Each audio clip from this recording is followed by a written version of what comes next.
going live. Getting ready to go to Burning Man. What? Kind of exciting. Really exciting, actually. We packed this giant RV, and I have a little bit of anxiety about not having service, not having access to my phone for like 12 days. Kind of crazy, especially with all the real estate stuff and the mentorship stuff and everything that I do. It will be a stretch for sure. Um, yeah, we can prepare the best that we can, and life, it's kind of like I don't know, a curveball that we put ourselves into. Do we actually need to be by our phone and attend to all these different things as much as we think? So I think it would be a good time for me to, disconnect, unwind, and once again, returning to and remembering what is really important in my life: community, family, friends. So I'm excited for that. I'm also going to be teaching or leading a workshop at our camp called Miracle Moments, as the title of my ACIM calls on social media is called Miracle Moments. This is a course in miracles for those of you guys that don't know.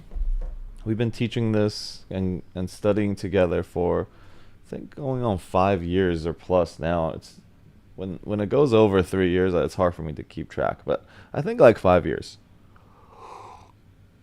We've gone through the book many, many times, and we're going through it again this year. So we're going through one section per call. We started January 1st, and we are now on Chapter 7, Section 7. And Chapter 7 is the gifts of the kingdom, so it speaks a lot into what the kingdom is and what are the gifts. And Section 7 today is the totality of the kingdom. So,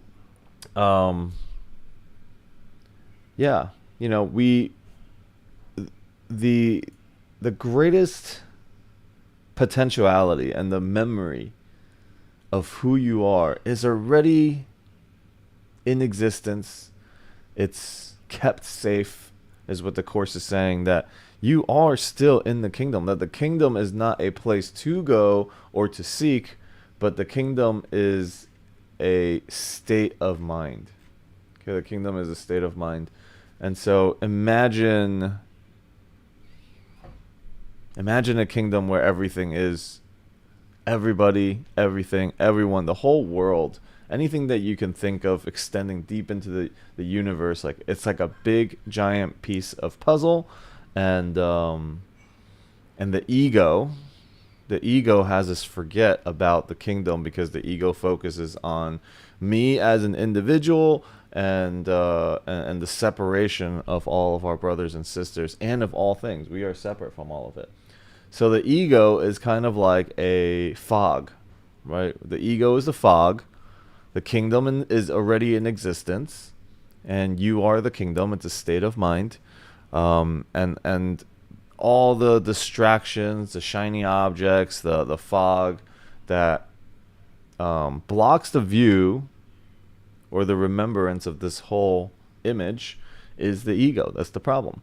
And so all healing, essentially, the course is saying, all healing that ever will be about anything that you can think of, comes down to seeing the perfection of everything. That everything happens in accordance to a divine intelligence, that there are no accidents in anything. So healing is to see that all things that has ever happened to you and is happening to you and will ever happen to you is part of a perfect divine plan to help you remember the kingdom. So we're going to talk about the totality of the kingdom today, because the kingdom is total. There is nothing that is separate from it. So what causes our anxiety, what causes our loneliness, what causes our conflicts, all come from the idea that separation is real. Because once separation becomes real, there's fear, because it's like we're alone, right? And so all healing is to remember uh, the kingdom. So we can remember for others. See, that's the cool thing that the Course teaches us, is that, you know, we don't actually have to do anything.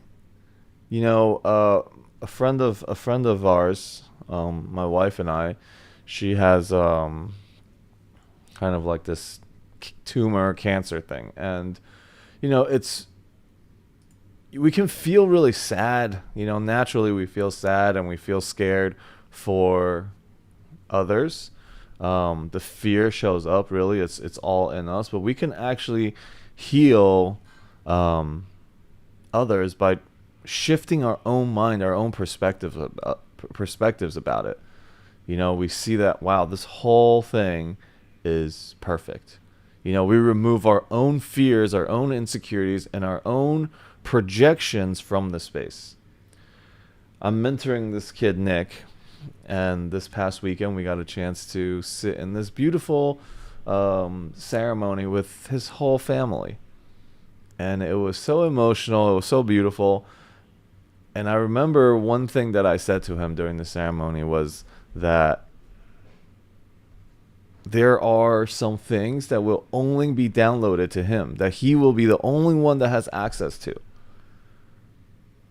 The vision of what we want to create in our real estate mastermind, in the personal development programs that we have, like, there are some things that only he will have access to. Not even me, not his dad, not his family, nobody.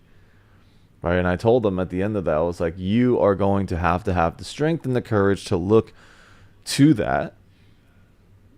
And my job is, I will guide you the best I can from a place of love, and I will do my best not to project my limitations onto you. And that's what we kind of do, you know, as mentors, teachers, parents. Like, we end up projecting our own limitations onto others. So our role in healing is to see that they are already part of the perfect plan.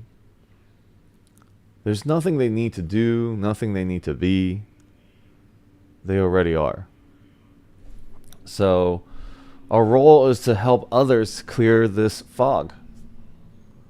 Right? We have to first hold the image, be vigilant for the kingdom, the Course says. We hold this image and we extend it to others. As others are feeling afraid and others are going through their own contractions, we don't have to participate in those stories. And that is how we heal others.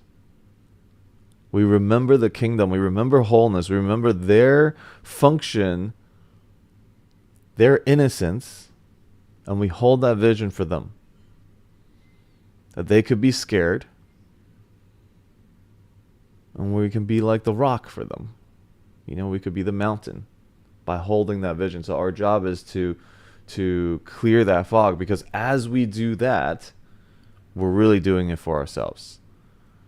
Right? Because to hold that vision means there is no separation between you and I. I'm not doing it for you.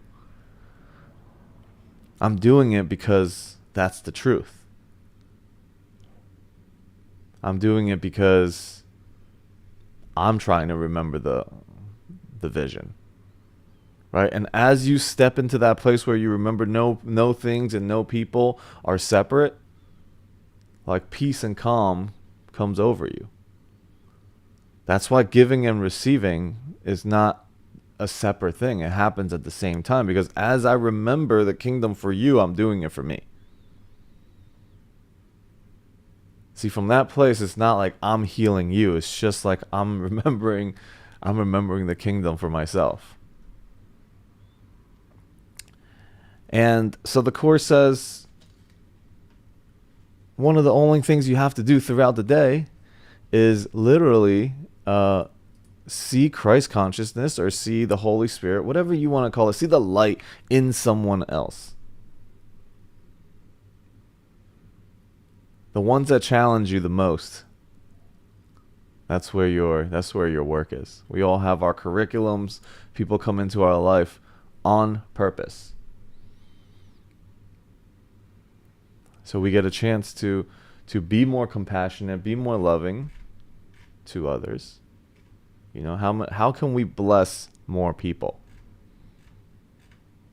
That when somebody comes your way and they're struggling and they're projecting all this stuff, it's an opportunity for you to bless them. And so today, when we open up our section, it actually starts by saying, whenever you deny a blessing to a brother, you will feel deprived, because denial is as total as love. So we mentioned in the past that the way that we do love is, here is love that comes through us, and we block it and decide who gets it. Right? The light comes shining onto us, and we're like, okay, we have to ration it. Right? We have to give, you deserve some, but you actually, you know what? You don't deserve any right now. And we decide on that. All we do is we, one, diminish light. Two, we diminish ourselves at the same time, because we've put a limitation on something that is infinite. The light just shines. And our insane egoic mind blocks it and only shares parts of the light, and we decide. And that's why the Course says we have kicked God off the throne and decided to sit there. Hence all of our authority problems. We have a problem with all authority, because we really have this confusion about the authority of light, love, and God. So, and because we've done that, there is an innate guilt and fear of retaliation from God inside all of us. The death of the body is the punishment. And then afterwards, sent off to wherever, to hell, to heaven. There's like a reward system. And the Course points to the fact that there is none. You haven't gone anywhere. The kingdom has always been so. The start of the Course says the opposite of love is fear. But what is all encompassing can have no opposites. So when we think about love, like, do we place limitations onto it? The way that we love others, the way we love our families, do we place limitations onto those things? Right. Okay, so this is the last call before Burning Man.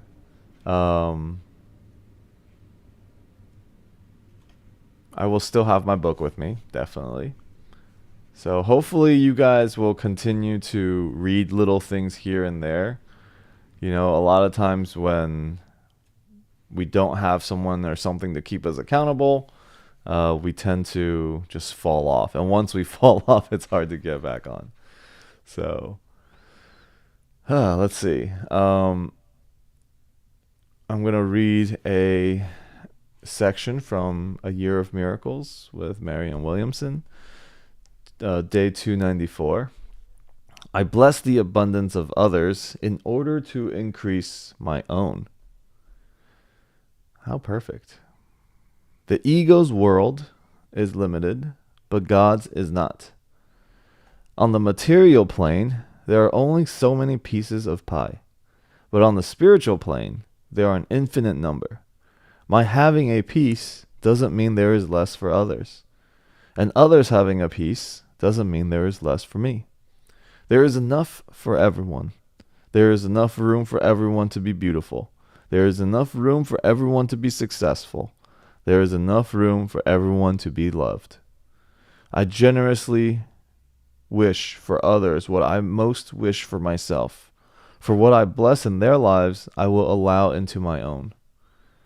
I will not jealously constrict my heart today, seeking to keep from others what I would keep to myself. For only what I give away do I keep, and what I seek to guard as my own, I will lose. Such reversal of material law is the truth of the spiritual universe.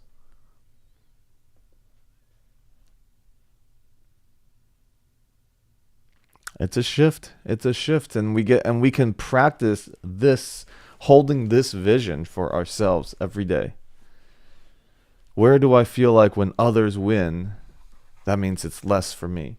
When someone else, when my a colleague gets a raise, it means I'm probably not going to get a raise. Where, in any of those spaces, with love, with money, with time and energy.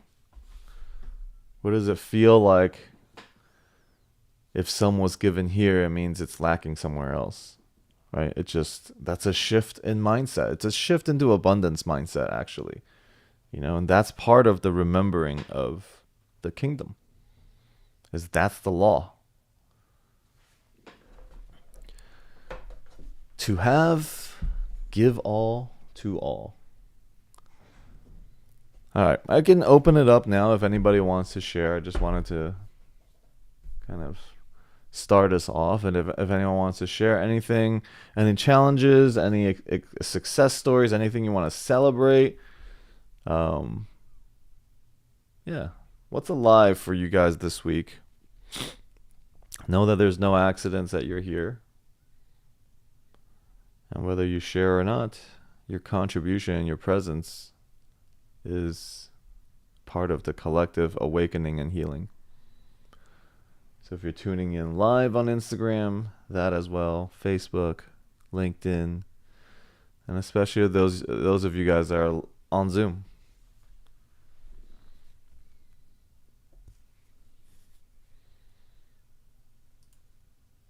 The floor is open.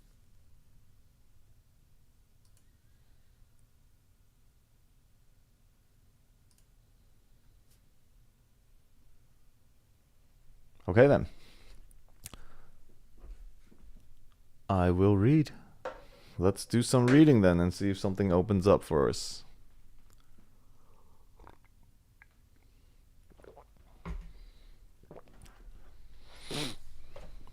Chapter 7, Section 7. The Totality of the Kingdom. Whenever you deny a blessing to a brother, you will feel deprived, because denial is as total as love. So there's no partial denials. This is why the Course says love and fear, there is no partial allegiance. It is one or the other. At any given point and any moment of your life, you are either 100% in love or 100% in fear. The twisted mind, the duality mind, the one that creates confusion for us is the one that says, no, you can do a little of this and you can do a little of that. But no, in any given single instant, you are either fully in love or you are fully in fear. So, denial is as total as love. It is impossible to deny any part of the sonship as it is to love in any part. Nor is it possible to love it totally at times. You cannot be totally committed sometimes. Denial has no power in itself, but you can give it the power of your mind, whose power is without limit. If you use it to deny reality, reality is gone for you. Reality cannot be partially appreciated. That is why denying any part of it means you have lost the awareness of all of it. Yet denial is a defense, and so it is as capable of being used positively as well as negatively. Used negatively, it will be destructive because it will be used for attack. But in the service of the Holy Spirit, it can help you recognize part of reality and thus experience all of it. Mind is too powerful to be subject to exclusion. You will never be able to exclude yourself from your thoughts. When a brother acts insanely, he is offering you an opportunity to bless him. His need is yours. You need the blessing you can offer him. There is no way for you to have it except by giving it. This is the law of God, and it has no exceptions. So we go back to this. If you want to have it, give it. That is to take this law, the spiritual law, it's a spiritual truth, and put it into the material requires faith. That's why all lessons and all challenges and all triggers and everything that shows up for us in life is a lesson and a remembering of faith. Is to give you an opportunity to deepen your faith. What you deny, you lack, not because it is lacking, but because you have denied it in another and are therefore not aware of it in yourself. Every response you make is determined by what you think you are, and what you think you want to be is what you think you are. What you want to be then must determine every response you make. You do not need God's blessing because that you have forever, but you do need yours. The ego's picture of you is deprived, unloving, and vulnerable. You cannot love this, yet you can very easily escape from this image by leaving it behind. You are not there, and that is not you. Do not see this picture in anyone, or you have accepted it as you. So all sickness, all the judgments that we have on others, the moment we judge it, just know that you have included yourself in it, because separation does not exist. But the ego says, yes, it exists, so judge away. But we really don't know. No matter what we feel so strongly about as the truth in this world, there are other examples that challenges that truth. Right? So then in essence, what we're doing is we're deciding what the truth is in our mind, and then we're just going out there and looking for reinforcements, looking for evidence. So at the the Course says there are different levels. When your fear is still too great, yeah, you might need to, what the Course calls magic. You might have to give some magic, some temporary healing powers over to the material things in the world. You may have to give over some of your salvation of yourself, of your mind, peace. Like the peace of your mind goes out to your body, right? You got to take care of your body. You can't be sick and all of that. So your happiness and your peace comes from your body. Like when fear is too high, we got to give some things over to the physical world. So there's nothing wrong with that, because in the presence of fear, no healing happens, right? And fear actually all stems right now from separation, and separation is reinforced by our bodies. That's why the body can be used as a tool to remember, or be used by the ego to forget. So, like if we get sick, right? Like if I have a headache and I'm in a lot of pain, there is no really it's harder for me to heal myself from that space. But if I gave some, because I'm in so much pain, physical pain, but if I gave myself, if I took Tylenol or whatever to stop the pain, so physically I'm giving this magical healing power over to Tylenol, right? First to Advil. And even though it doesn't really have any effect on your peace of mind in that state. But if we are in a space of fear, healing doesn't really happen. So it's okay to give some magical temporary healing powers over to physical things in the world. Okay, so if you're going through massive fear around paying your bills, then okay, getting some extra cash, praying for some extra cash right now to temporary relief, right? To get some peace in those moments, but those are temporary. See, the Course says magic is temporary healing effects of things.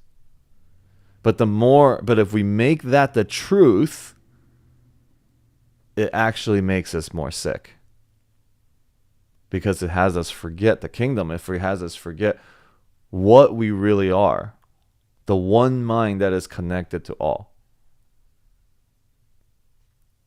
And the more we have faith and see the whole picture, the more we heal our minds. And actually, when we heal our minds and we don't have fear, then the body just becomes a neutral tool for us.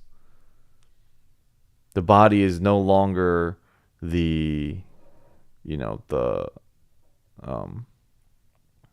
I guess the source, right? The body is no longer the source. However, a lot of us, including like if I had a massive headache, like there is no, let me go and spiritually awaken right now. I just need this headache to be gone first. Okay, let's remove this pain first.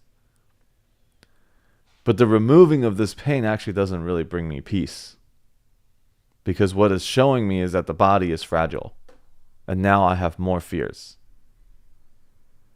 I have more fears, and then I rely on what the Course calls false idols.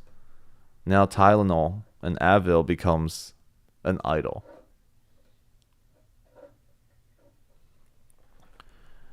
The body follows the mind, not the other way around. So you can easily escape from this image by leaving it behind. You are not there, and that is not you. Do not see this picture in anyone, or you have accepted it as you. So what we do is we accept that our body is weak, and so we project it into others. We project it into others, and by doing that, we have limited them and ourselves. Because we're projecting. All illusions about the sonship are dispelled together as they were made together. Teach no one that he is what you would want him to be. Your brother is the mirror in which you see the image of yourself as long as perceptions last. And perception will last until the sonship knows itself as whole. You made perception, and it must last as long as you want it. So, I think it was the story with Maharaj or one of the gurus in India when he was passing away, and he knew he was passing away. Right, his body is decaying and it's going, and he was completely at peace with it, no fear around it whatsoever. Right, and all of his followers like, no, you can't leave, and the attachment to this physical form of him. No, and everyone's crying and all this, and he's like, well, what are you guys all upset about? Where am I going to go? Like, people don't really, just because they're physically not here anymore doesn't mean they're gone. Because the memory of them is in your mind. And we can continue to shift our relationship with somebody even if they're not physically here anymore. We can continue to learn from somebody even though they're not here anymore. So the Course says, don't place limitations of illness and sickness onto others. Don't extend or don't project the illusion of your brothers onto them, because they will forget and you will forget. Beholding everything as perfect and that they are beyond their body and that they're actually not their body, that's the way we heal, and that's the way we heal together. So again, healing is very much just seeing wholeness, seeing the whole picture. That is healing. I see that this is perfect. All right, even the most, the things that break our hearts the most, we can fully love and be heartbroken at the same time. we can we can not have somebody in our life, not want them around us, create boundaries, and still love them wholeheartedly.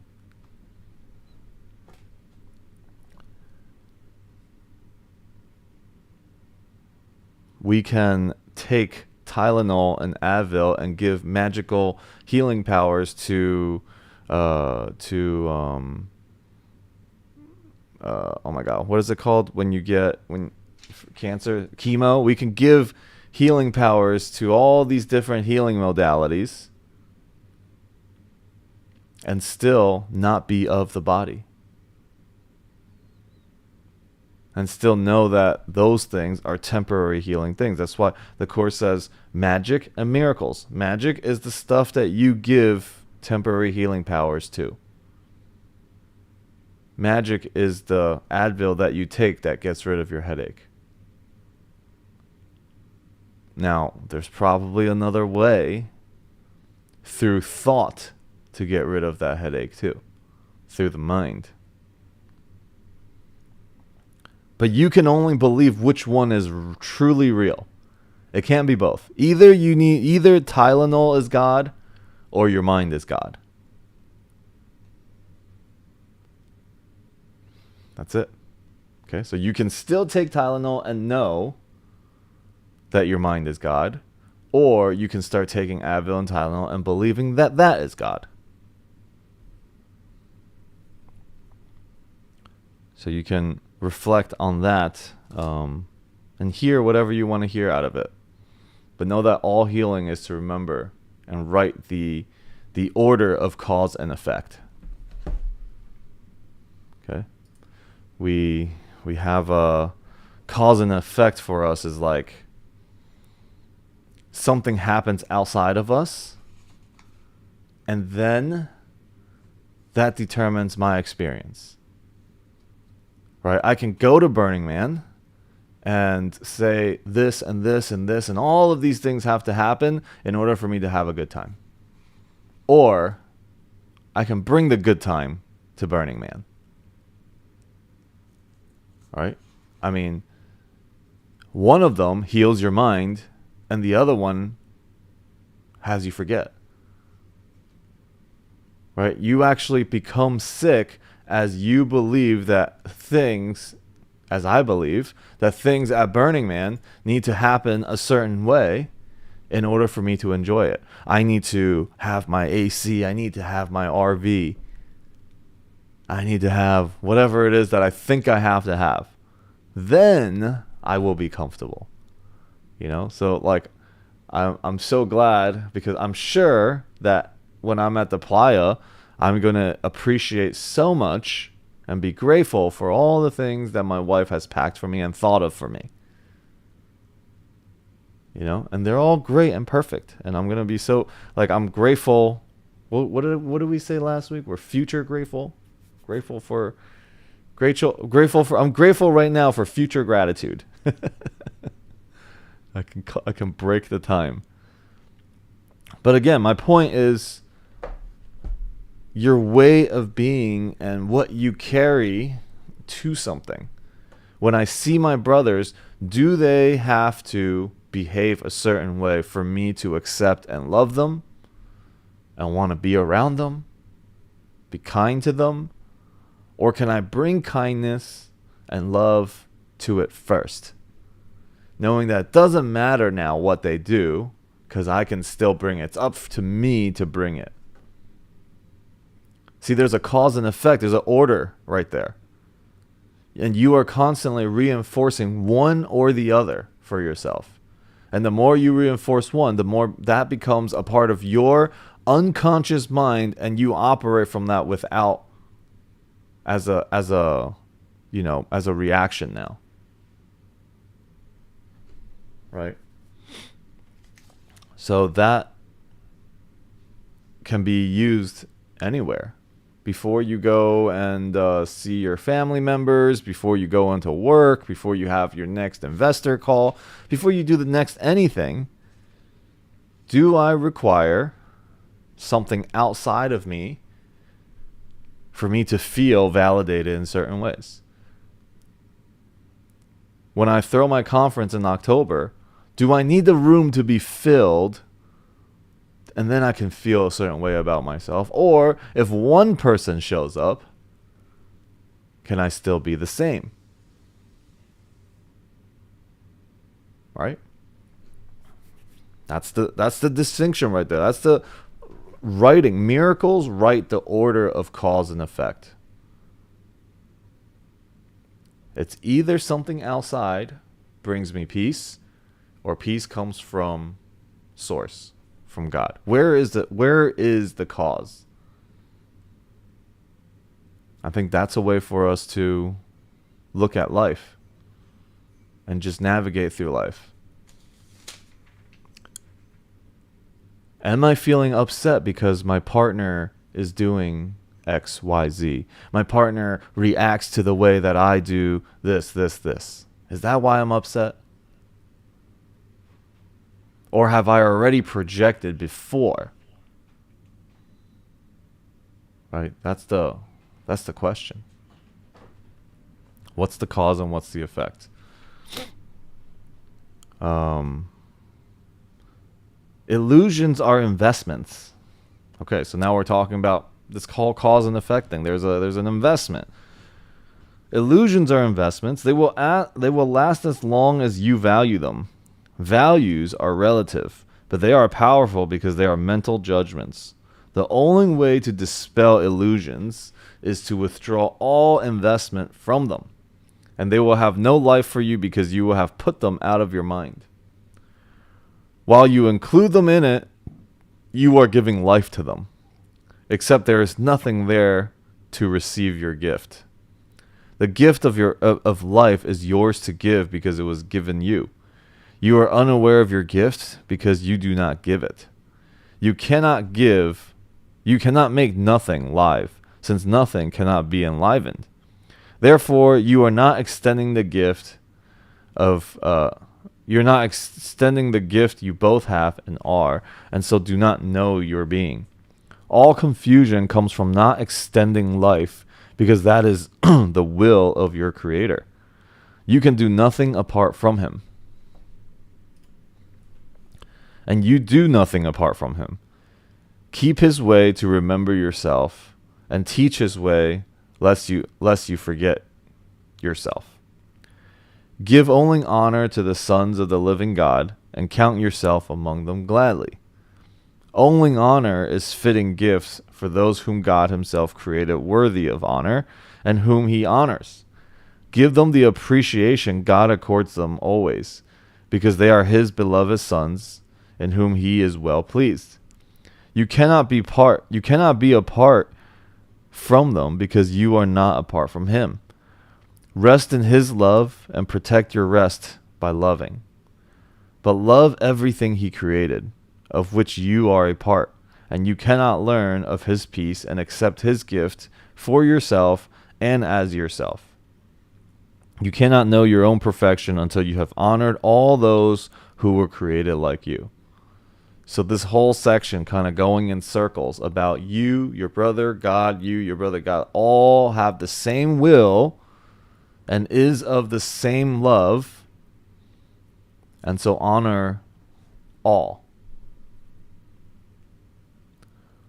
One child of God is the only teacher sufficient worthy to teach another. One teacher is in all minds, and he teaches the same lesson to all. He always teaches you to inestimable worth of every son of God, teaching it with infinite patience, born of the infinite love for which He speaks. Every attack is a call for His patience, since His patience can translate attack into blessings. Those who attack do not know that they are blessed. They attack because they believe they are deprived. Give, therefore, of your abundance, and teach your brothers theirs. Do not share their illusions of scarcity, or you will perceive yourself as lacking. Do not share their illusions of scarcity, or you will perceive yourself as lacking. So it's like, don't buy into those stories. Don't do it. Attack could never promote attack unless you perceived it as a means of depriving you of something you want. Yet you cannot lose anything unless you do not value it, and therefore do not want it. This makes you feel deprived of it, and by projecting your own rejection, you then believe that others are taking it from you. You must be fearful if you believe that your brother is attacking you to tear the kingdom of heaven from you. This is the ultimate basis for all ego's projections. Being the part of your mind that does not believe it is responsible for itself and being without allegiance to God, the ego is incapable of trust. Projecting its insane belief that you have been treacherous to your creator. It believes that your brothers, who are as incapable of this as you are out to take God from you. Whenever a brother attacks another, that is what he believes. Projection always sees your wishes in others. If you choose to separate yourself from God, that is what you will think others are doing to you. You are the will of God. Do not accept anything else as your will, or you are denying what you are. Deny this, and you will attack, believing you have been attacked.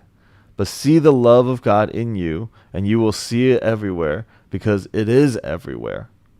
See his abundance in everyone, and you will know that you are in him with them. They are part of you as they are part of God. You are as lonely without understanding this as God himself is lonely when his sons do not know him. The peace of God is understanding this. There is one way out of the world's thinking, just as there is one way into it. Understand totally by understanding totality. Perceive any part of the ego's thought system as wholly insane, wholly delusional, and wholly desirable, and you have correctly evaluated all of it. This correction enables you to perceive any part of the creation as wholly real, wholly perfect, and wholly desirable. Wanting this only, you will have this only, and giving this only, you will be only this. The gifts you offer to the ego are always experienced as sacrifices, but the gifts you offer to the kingdom are gifts to you. They will always be treasured by God because they, along with his beloved sons, who belong to him, all power and glory are yours because the kingdom is his. So,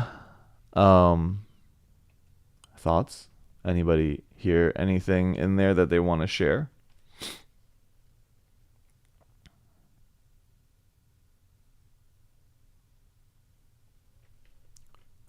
Totality. There is no partial allegiance to the ego. There is no partial allegiance to the kingdom. You are picking one or the other. And you are fully aligned and believe in it.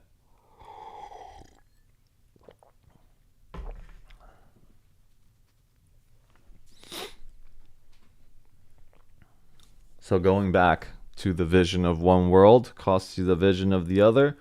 One world is the material things. The body dictates my experience.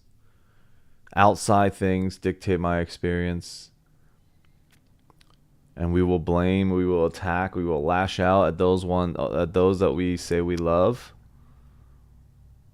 You know, I think about this all the time. So my wife, she's here right now, but we joke around on this, and sometimes it gets a little serious. She's like, "You can't just A Course in Miracles everything." I laugh a little bit inside because, I'm like, okay, maybe, but I feel like I can. Because when I get upset, when I react, and when I get angry, it comes from one thing only, really, I feel like. Actually, it's probably a bunch of things, but I feel like it's just the tone in which something is spoken to me. And that tone is something I made up. See, it's outside of me. I believe that tone does something to me. And if she can just not bring that tone, then I won't be upset. I won't get upset if you just don't bring that tone. And see, the more I believe that to be true, the more I am forgetting the kingdom. The more I believe in separation. So yes, I believe I can A Course in Miracles it because it's just my relationship to that tone. Which the more we have a calm conversation about it, it's just a way that she speaks that is very figuratively, or literally, I mean. And maybe there's an annoyance behind it, but why do I have to see that annoyance as an attack on me?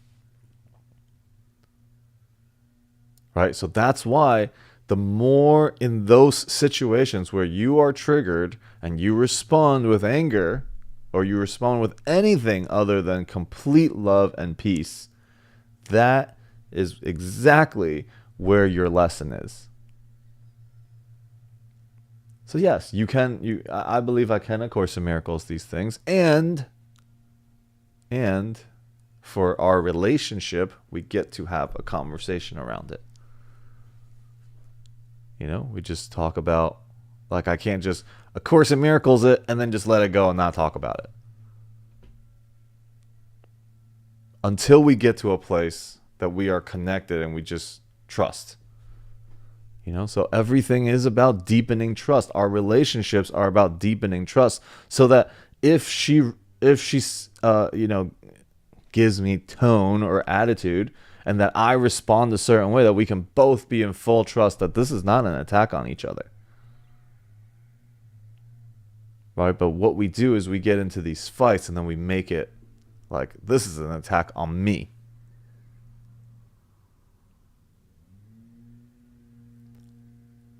So cause and effect. Like, let's see if we can, in our life, for the next 2 weeks while I'm out in the burn, we'll all do the same thing. Is something outside of me dictating my state of peace? Or can I bring peace to that?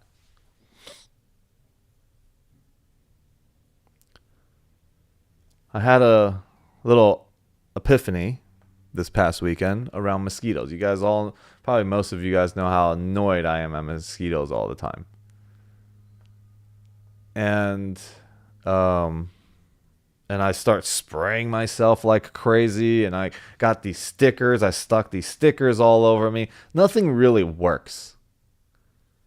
Nothing really works. And everyone can say, oh, we got this mosquito, this and that. They just love me too much. So they keep biting my ass. But I realized that they are actually teaching me something. This like annoyance. I don't really have to be annoyed at it. Like, I can just be okay with being itchy. And so I actually had this like epiphany of, you know what? I'm not going to be annoyed, nor am I going to resist it anymore.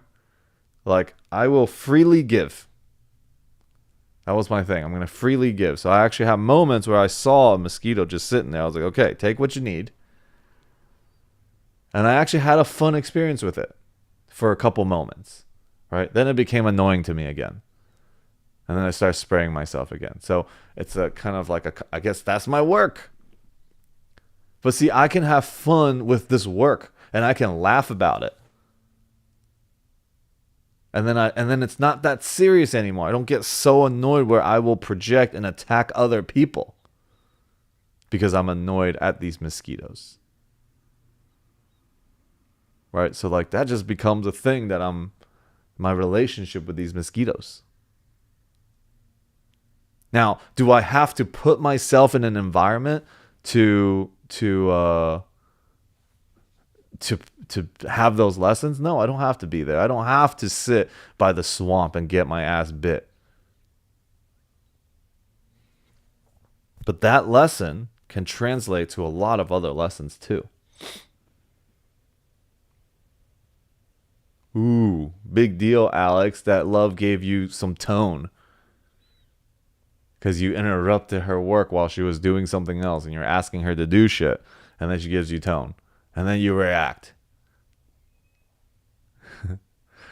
It's the funniest thing now when we used to get into a big fight. And this is why you have to make everything funny. Because if you make it serious, it's just too serious. I used to when I would get upset, I would literally raise my voice and say, "Who the fuck do you think you're talking to?" I don't know why that's my line. But when I was younger, I used to get into a lot of physical altercations, whether it be in gym class. I've gotten into fist fights in gym class, on the basketball court, in my fraternity house, and a lot of them starts with, "Who do you think you're talking to?" And it's just funny to me now, but it was so serious before. You know? Who do you think you're talking to? I don't know why I would get so upset over these things, but my fights with love will also be like that. Now, if I said that, in the middle of our argument, we would probably both just burst out laughing. So see, there's a healing around that. At one point, it could be the thing that caused us to fight. Now it's it's hilarious because we've just been talking about the comedy behind all of it, So another code here is the things that you take too seriously, that you take offense to, start to figure out how to laugh around that. All right, anything that you take too serious. So the Course says all the stuff in this physical world, you've made value, you've made gods of all these things.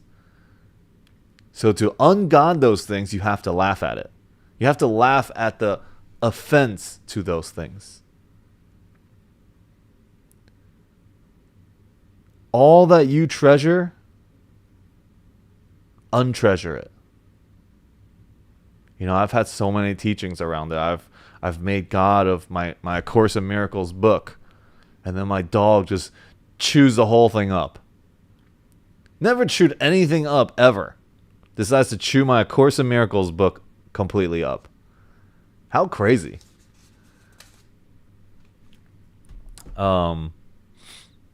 Yeah, so let's see. Just recapping a second here, and then I think Fraser, you had your hand up, but correcting cause and effect, number one. And number two, just make things that you take seriously. You got to laugh at those. Right? Especially the ones that you and your partner are working on together.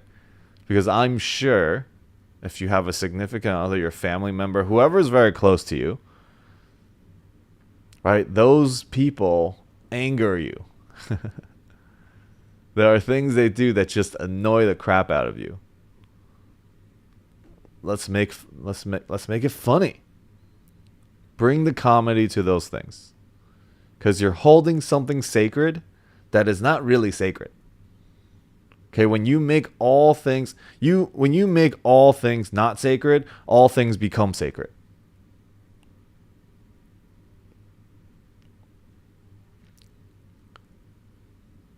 Everything. There is not one thing in this physical world that holds the meaning that you think it holds.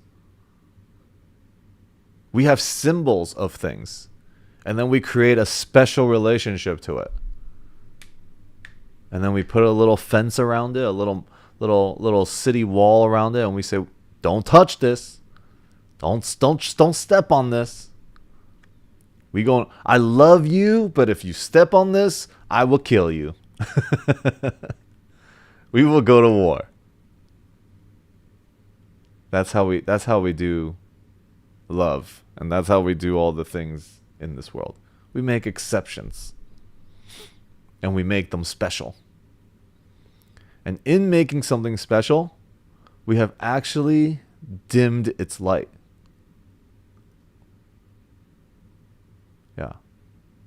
All right, Doug. Thanks for being here.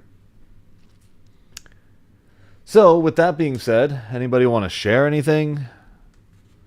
What are you making special? What are you triggered by? Anything triggering for you today, this week?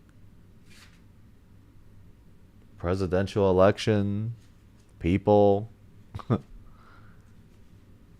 BlackRock, what? Coca-Cola, cancer, mosquitoes. All right, fine. Be that way. All right, let's see if Marianne can invoke some conversation. Fraser, did you want to share something? You had your hand up. Yeah, I was trying to say with the mosquitoes, apparently vanilla extract is an excellent way to keep them off you, but also eucalyptus is a natural way to keep bugs away.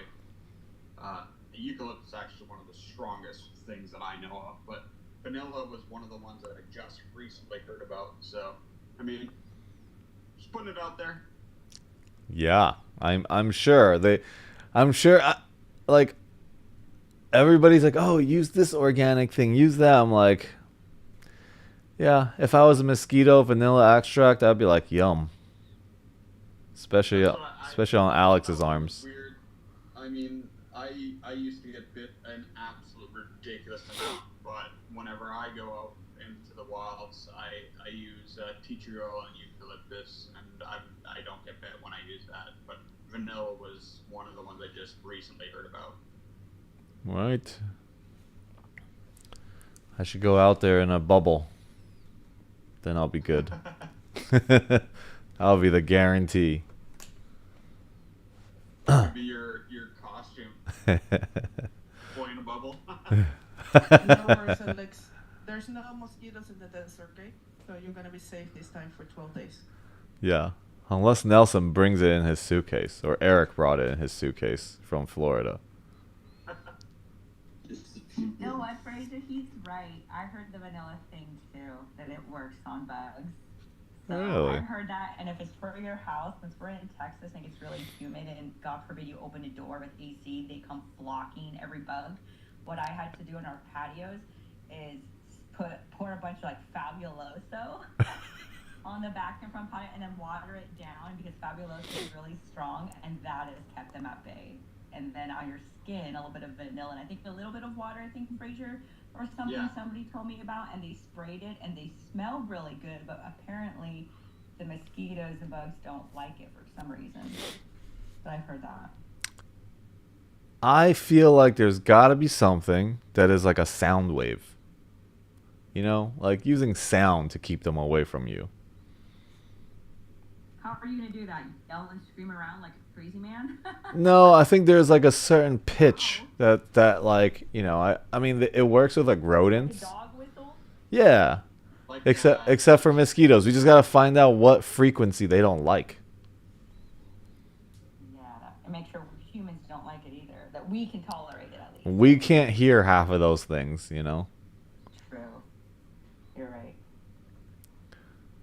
Yeah, you can blow into a dog whistle super hard and the dog will freak out and you'll be like, "What happened? I didn't even hear anything." Oh man, Marianne, I just flipped open to it. What a great section. What a great reflection for this one. Of course. loving mosquitoes. Basically, actually, short of that, it says, "Today I seek to love those whom I do not like." How That's for perfect. everybody. I know. Like everyone, I have my prejudices, my opinions about those who do not agree with my view of the world. Yet my incapacity to love them is my own contribution to the fears that plague the planet. Today I seek to love even those I cannot bring myself to like. I devote my day to blessing those whom I do not like, knowing that if I knew them as God knows them, then I would love them as He does. I ask not that they change, but that I may see them more clearly. May their innocence become obvious to me. Dear God, I am willing to see the love in those whom I cannot bring myself to like. I am willing to see the innocence in those I judge and the beauty in those I condemn. Please heal my mind of its own darkness. Amen. That is great. All right. Wow, we have a lot of time. Where are we going? Who wants to take us somewhere?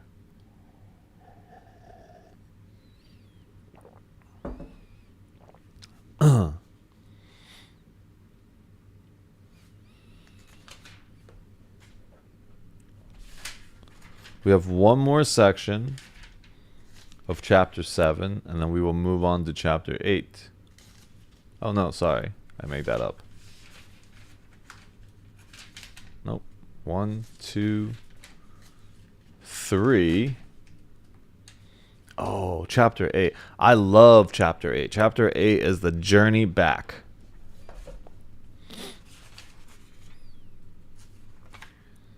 Can't wait till we get there.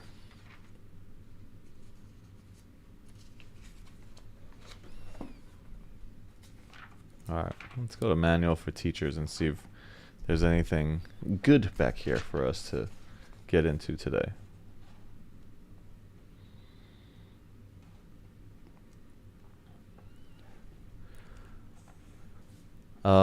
Also, Adam and Claudia gave me a Reiki session this past weekend, and I downloaded different chapters of my book. I got super clear on that. And what's crazy is my neck does not hurt anymore.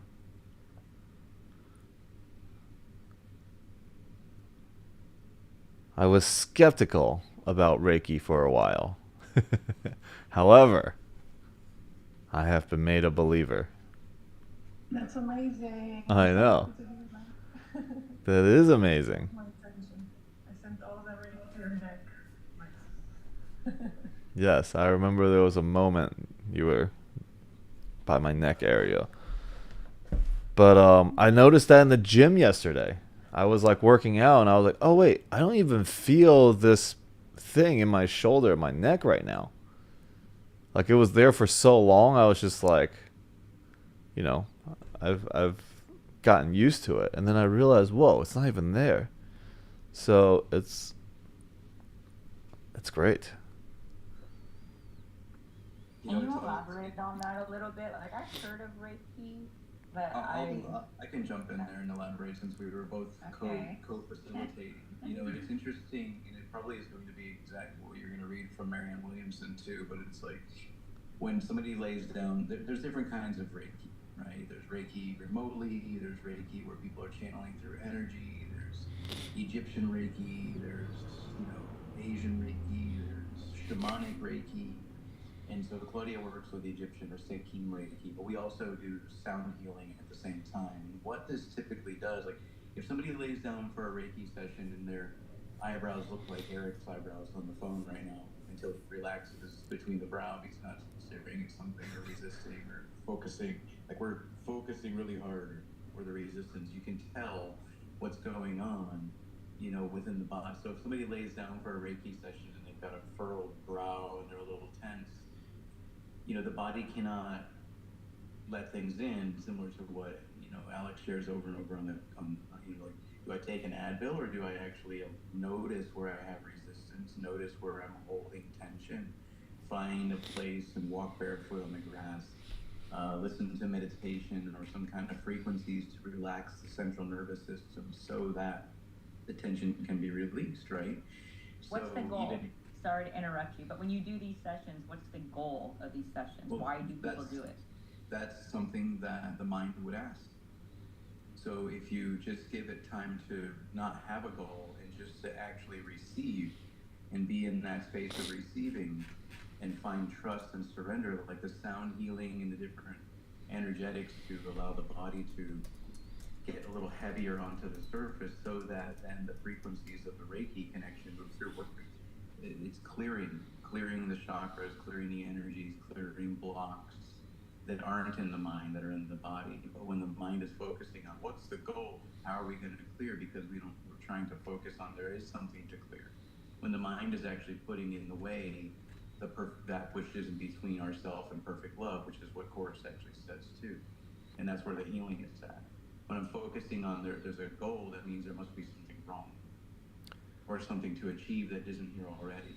So what we're doing in these sessions is actually creating a space of complete and utter neutrality and openness, that we let go of the seeking and the creating and the goal. And, does that make sense? So in that, it's like, in any of these healing sessions, what we've found to be very supportive is a process of listening to sound and breathing and things like that, to allow the tension in the body to actually relax before going into an experience. Why people go into hospitals and they come out more sick than they do when they go in is because it's a stressful environment. There's doctors and needles and beeping and smells and shitty cafeteria food and all the things. Whereas, like, if you look at other modalities of healing, it's really about giving the body the time to relax and do its natural process and get into the parasympathetic, which is where Reiki works. And then there's also some other technologies of actually symbols and frequencies and things that Claudia can work into more or speak into more. Does that make sense? So Yeah, it sounds like it's a higher elevation of of meditation almost, like a higher level of that. Mm-hmm. Okay, Yeah. got it. What it is Reiki is it's tuning into universal energy. So the practitioner gets attuned, which means that you can receive these higher channels of super high frequency energy. And then you place your hands, so it's hands-on healing, right? So that energy gets transferred to the person who's receiving, and then that energy is intelligent, right? So the energy is going to go wherever it needs to go. So of course I knew that Alex has a neck problem, so I focused there, and then it helps to restore, the system, and specifically the Egyptian one. It kind of restores back to its natural way. So yeah, it's really, really powerful stuff. That's super awesome. Well, because when Alex was saying he's at the gym and he didn't feel it, I didn't know if something was like he was wearing something or something was put in him. It was just the pain or the pressure you no longer felt. Yeah, which is interesting because according to my MRI, the bulging of the disc is pressing into my nerve that's down my spine. So technically I should be feeling this pain. All right. So again, this comes back to like our whole body, and is our body the master or is our mind the master? All right. So, what Reiki is basically a Course of Miracles. Let's go there. So, Reiki is translated from Japanese as universal life force, I think, right? Universal life force. And I feel like what was happening was, as a Reiki practitioner, like Claudia, like you have to, like what Adam was saying, you channel into like, almost like the intelligence, like nothingness, or like you have no agenda. And it's you're channeling a healing energy because it is loving all of universal life force into something, right? You're channeling it forward because I'm having blocks. That's why I have this blockage around my neck and my shoulder and all of that. Something about it was blocking it. So I felt like the energy of it was, it allowed me to completely be in the relaxation, and that energy just healed and helped my neck remember that it doesn't need to be in pain. So, anyways, that's, as Adam and Claudia were sharing, I just felt like Reiki is a Course in Miracles. I'll have to see if I can find something in North Dallas. That's super awesome. I love that. Yeah. So just like, you move energy, and energy also just is in the mind as well, and to recognize that energy, to clear it for yourself, then you can heal for others. But if you have blockages of all this energy around you, you actually won't be able to you won't be able to heal others because you have your own blockages around healing. Like healing, just like A Course in Miracles and Reiki, is you have to believe that somebody is already healed. You know, there is nothing really to fix. It's like, here, you just remember the parts of your body. Like, just remember that you're good, that you're already healed. And so it heals. It's kind of almost like a miracle that happened. Because I was definitely like, nope, this bulging disc thing created a lot of fear. And even before we had this Reiki session, Adam, he witnessed me on the phone. The doctor called me and goes, so tell me about your like level of pain around your neck. And I actually didn't even notice any of the pain until I got the phone call and that question was asked. All of a sudden, I just felt all the pain in my neck and my shoulder again. Right? So, yeah. Go ahead, Claudia. Other Claudia.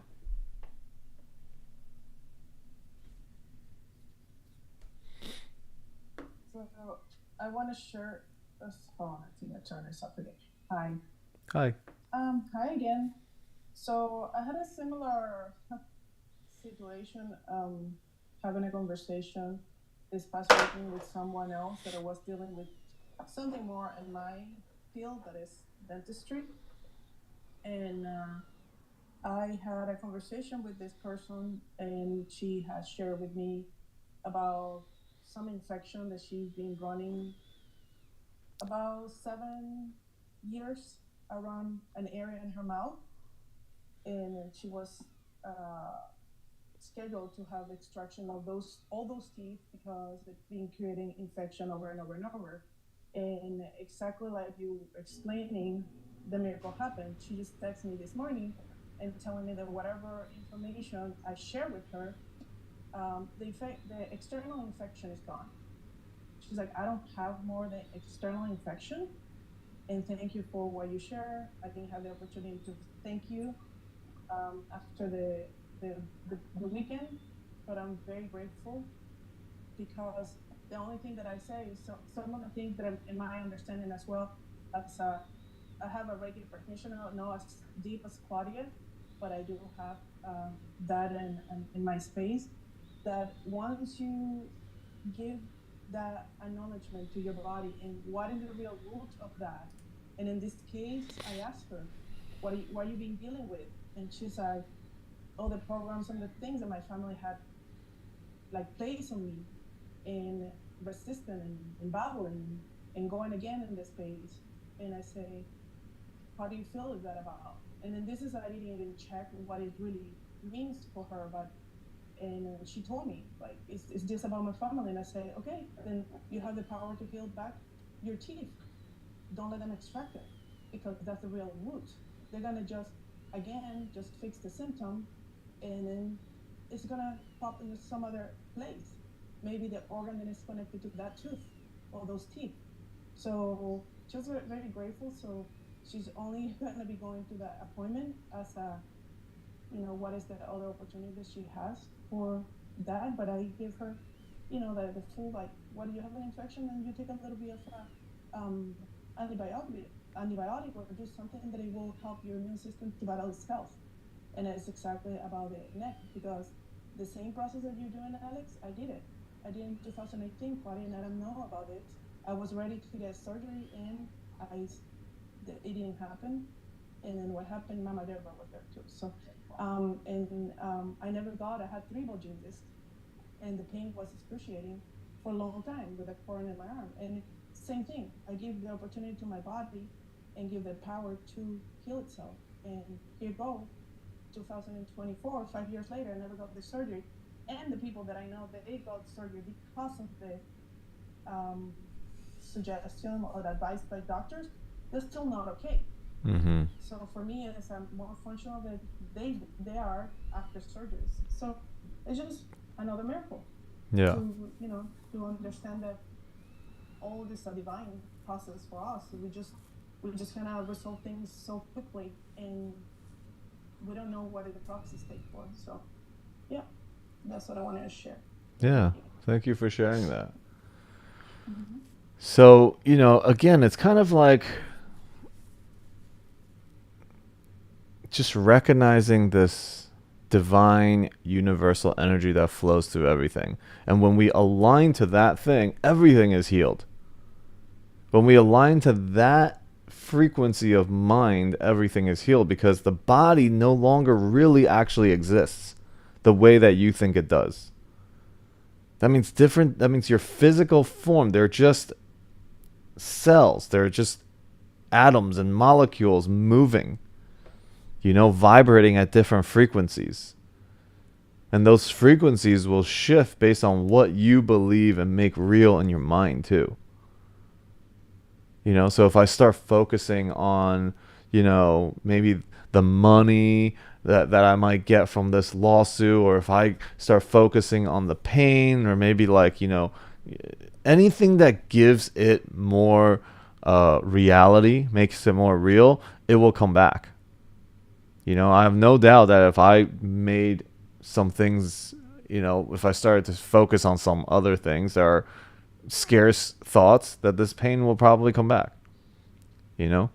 So it's really to align to the frequency of love and to the frequency of the kingdom. Yeah, go ahead, Jill. Hi everybody. I had the fabulous opportunity to spend yesterday in Boston with Helen, who's on this call, who's a course reader for a long time with me. So it was magical and amazing. We went to Capital Island. It was tons of fun. But regarding what you're talking about, I was reading a Joe Dispenza meditation last night here in Seattle. And it is just what you were just saying. And it's something we also happens when you go deep into meditation. And that is that you can actually feel and notice the space, how vast your interior body really is. So not just the space between the cells, but actually the space in the cells as well. And he, of course, is also about the frequency of love and about focusing solely on the love, which is, of course, A Course in Miracles. And I think that that's the bottom line right here, is that frequency, if we are to focus upon that frequency with the incredible help of somebody like Claudia, or a seasoned practitioner of Reiki or a modality like that, that person is actually just like, what I see is like a tunnel, like a conduit, like a pipe, like some sort of pipe just to the vaster energy that maybe helps you to go into that infinite energy as well. And that infinite energy exists between the cells and in the cells as well. Yeah. And where we bring our attention to, we can flow energy there. And that's different from the physical material world, our body world. Either we believe we can do that, or we don't, or something outside does that, right? Those two thought systems are diametrically separate. They are not the same, and they don't share any similarities. And and it's either one or the other. That's why the Course says you got to be vigilant for one. If you want peace, you got to be vigilant for peace. If you want peace, you must teach peace. Teaching peace is not projecting our limitations and our fears and our scarcity thoughts onto others, but rather focus on blessing other people. Focus on the perfection of all of this. See the perfection in everything for people as well. That's how you heal them, and that's how you heal yourself. Resistance is what causes sickness. Resistance to the decaying body. Every single day, the body is on its way to be put to rest. The resistance to it creates all the other problems and actually accelerates that. you know? And then it puts peace and happiness in a distance away from you.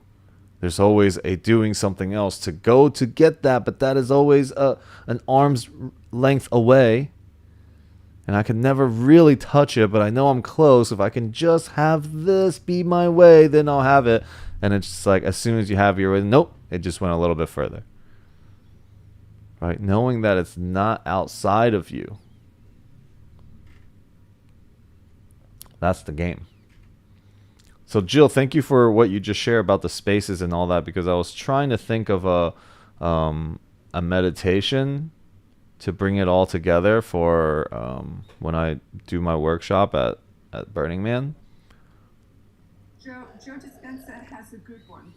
I think it's called Go Love, and it is a that's where I go. I go into that. It feels like so much infinity of space, that your space, you no longer are the body. You become absolutely like just these molecules almost in infinite space. So hopefully you can look that up and find it, or if I find it, I can send it to you. Okay, great.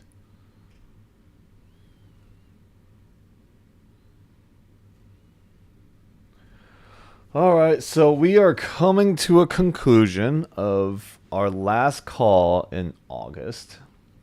Wow, did August fly by or what? It was just July, and now it's about to be September. What happened to August? All right, anybody else want to share anything before we just wrap it up?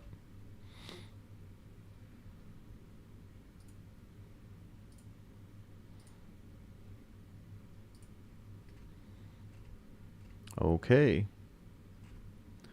So I will finish my book while I'm at Burning Man.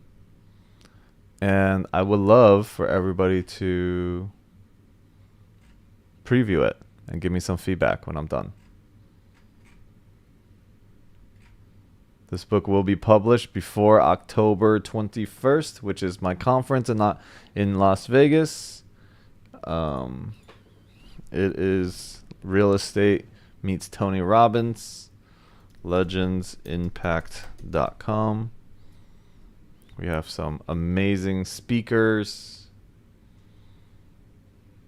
It's going to be a whole experience. Course in Miracles plus personal development, NLP plus real estate. All that. Yeah, I will share my book somewhere. I feel very clear about what I'm writing. I talked about it this weekend. Very excited for it.